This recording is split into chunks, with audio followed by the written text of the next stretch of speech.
Good morning students. Today we are going to start with our new chapter, that is electromagnetic waves. Electromagnetic waves. Now ये जो आपकी term है electromagnetic waves, it consists of two terms, electro and magnetic. Electro means it is having the components of electricity. Magnetic means it is having the components of magnetism. So a wave in which electric and magnetic fields vary sinusoidally, means they vary as a function of sine mutually perpendicular to each other, means जो electric fields है और the magnetic fields है, they vary simultaneously. and simultaneously vary करने का मतलब क्या है, दोनों का जो मैक्सिमम पॉइंट है, दोनों का एम्पलीट्यूड मैक्सिमम भी सेम पॉइंट पे होगा, मिनिमम भी सेम पॉइंट पे होगा. तो ऐसी वेव्स जिसमें electric field and magnetic field are varying sinusoidally in mutually perpendicular direction and perpendicular to the direction of propagation. Means अगर हम यहाँ पे एक वेव कंसिडर करते हैं, these are the three axes, और हम ले रहे हैं जो हमारी इलेक्ट्रिक फील्ड है that is along the y axis. This is our E vector E, and we are taking जो हमारी मैग्नेटिक फील्ड है, they are varying in z direction. So this is B, और जो इनकी प्रोपोगेशन है, अगर this is along y, this is along z, तो इसकी जो प्रोपोगेशन होगी y और z के परपेंडिकुलर कौन सी डायरेक्शन है, we have x direction. So these are varying in y and z direction, these are mutually perpendicular to each other, and जो इनकी प्रोपोगेशन है, जो इनकी डायरेक्शन ऑफ प्रोपोगेशन है, that is perpendicular to the both, means y और z के perpendicular, they are propagating in direction x. तो ये है हमारी एक इलेक्ट्रोमैग्नेटिक वेव. अब इस इलेक्ट्रोमैग्नेटिक वेव में एक हमारा एनवेलप ऑफ B होता है, एक एनवेलप ऑफ E होता है.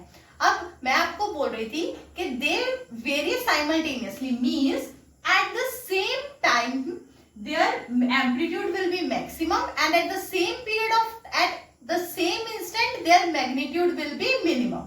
अब हम करेंगे कि दोनों के मैग्नीट्यूड्स के बीच में, that is the magnitude of E और मैग्नीट्यूड ऑफ B के बीच में रिलेशनशिप क्या है.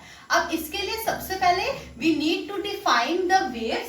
सो we define E as E naught sine omega t minus kx. This is the variation of E, and the variation of B as B is equal to B naught sin omega t minus kx.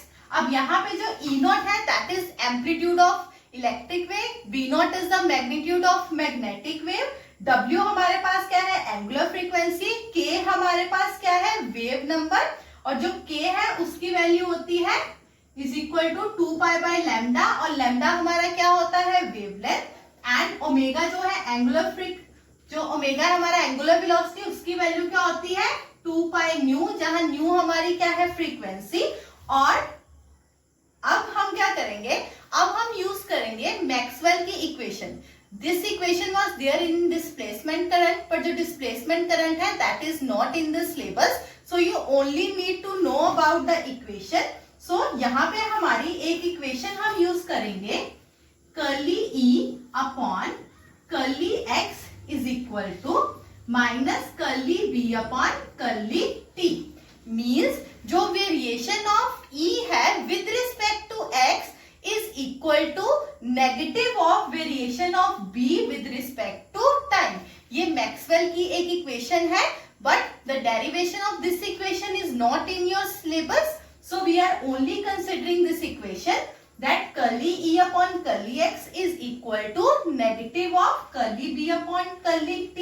अब जब आप value find out करोगे इसमें से curly E upon curly x की, तो आपके पास क्या आ जाएगा, यहाँ पे बाकी सारी टर्म एज इट इज रहेगी, only you will get the जो x के साथ कौन सा वेरिएशन हो रहा है, यहाँ पे माइनस के जो होगा वो आगे आ जाएगा, you will get minus k E naught sine omega t minus k x.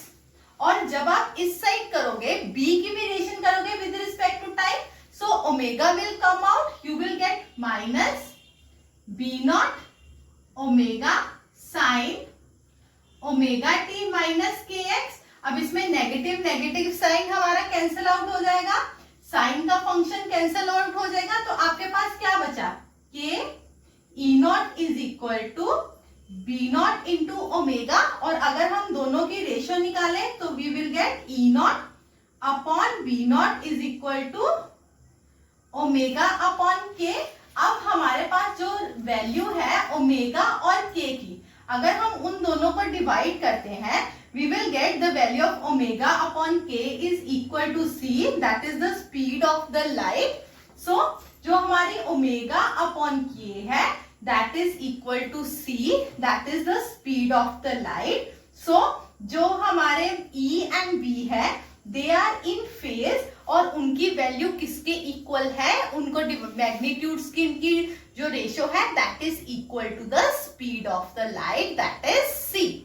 Now we are going to discuss the important characteristics of the electromagnetic waves. Means ये जो electromagnetic waves हैं, इनकी क्या क्या characteristics हैं? So first characteristic is these are produced by accelerated charges. अब accelerated charges क्या है? Moving charges. Means जो electromagnetic waves हैं, उसे stationary charge produce नहीं कर सकते. That are only produced by using the accelerated charges. Next हमारे पास क्या है? They do not require medium. मतलब अगर उनको propagate करना है, they do not require a medium to propagate. Means they can also propagate in space. मतलब उनको propagate करने के लिए कोई भी material medium नहीं चाहिए. They can propagate in space also. The third is they travel with the speed of light.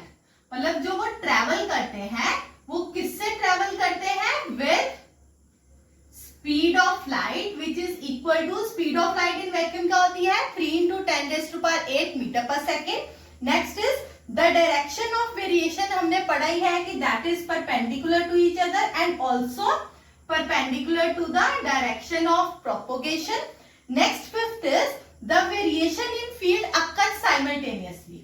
ये भी मैंने आपको बताया कि वेरिएशन जो है दैट अकर साइमल्टेनियसली। साइमल्टेनियसली मतलब उनका जो मिनिमम और मैक्सिमम वैल्यू है that will be attend eight the same instant of time.